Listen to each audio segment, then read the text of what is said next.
Tere tulemast uuele Parkside'i isetegemise episoodile. Minu nimi on Jenny ja täna ehitame koos selle suurepärase tipitelgi, mis sobib hästi hubaseks lugemisnurgaks nii toas kui õues.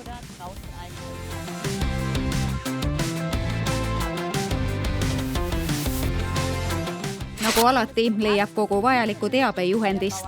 Tipitelgi ehitamise alustamiseks vajad esmalt 5 meetri pikkust puupulka.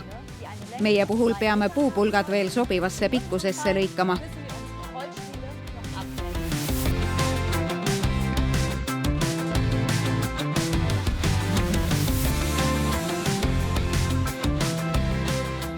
Nüüd lihvin veel servad üle.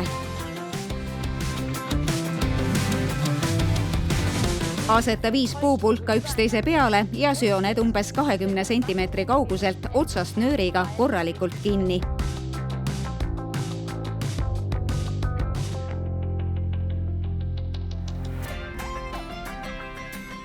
Teise sammu puhul oleks kasulik, kui sul oleks selle puidust karkassi paigaldamisel veel üks inimene abiks.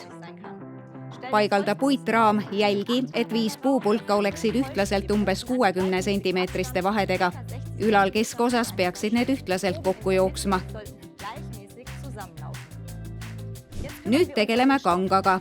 Aseta kangas esmalt lõdvalt ümber puupulkade ja säti see paika. Sinna, kus peaks olema sissepääs, keeran kanga ümber puitalade ja kinnitan selle klambritega. Kui sissepääs on kenasti paigas, siis kinnitan kanga kuumliimiga puidust raamile.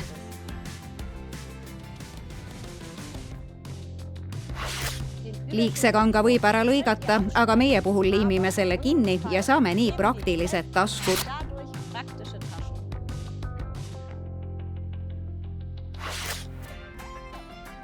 Ja nüüd teen endale tõeliselt mõnusa olemise.